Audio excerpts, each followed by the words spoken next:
pala muna ulit si Shai, no? Assistant Branch Manager po ng Laguna Branch. Nasa bahay lang kayo, sir?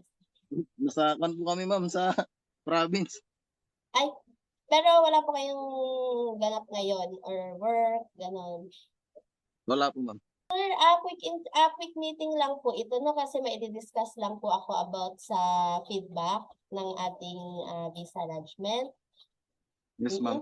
Kamusta muna, sir? Ano po muna ang ating latest update sa inyo ng ating yung inyong visa officer po? As of now, ma'am, wala pa po, ma'am. Kailan po tayo huling nag-follow up, sir? Nung last week lang po ata, ma'am. Last week, okay.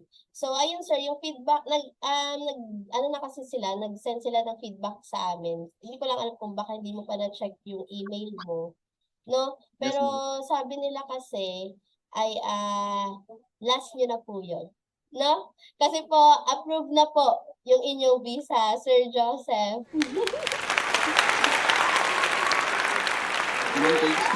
Congratulations po, Sir Joseph, on your visa approval. Ayan. Sige, sir. Hindi ko po alam yung kanto. Kinabahan ka ba, sir? Yes, Kinabahan ma'am. po kayo? Yes po, ma'am. Pwede na po kayo mag-book ng inyong plane ticket papuntang New Zealand. Okay? So, ayan, sir. Quick questions lang. Meron lang akong mga konting katanungan, no? So, kumusta po ba yung inyong process kay IBC? Okay lang po, ma'am, kasi hindi naman po masyadong nahirapan kasi online po yung process, ma'am. Ito po sa bago nating office, hindi pa po kayo nakabisit? Hindi pa po, ma'am.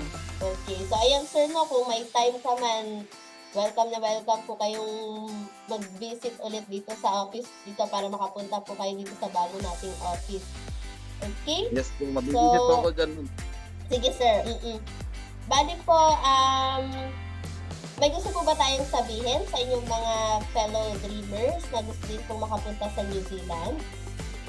Yung mga gusto po mag-apply sa New Zealand, try nyo po. Maganda po sa New Zealand. Okay. May Yun na gusto po. po tayo hindi kayo makapag-ano pa, sir, hindi pa nag-sink in sa inyo. Okay.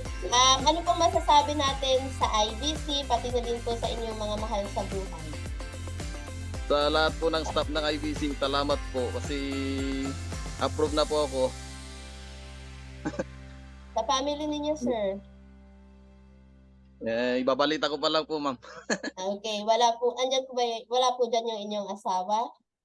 Wala po, ma'am, nasa trabaho po. Okay. So, ayan po. So, again, congratulations po, Sir Joseph.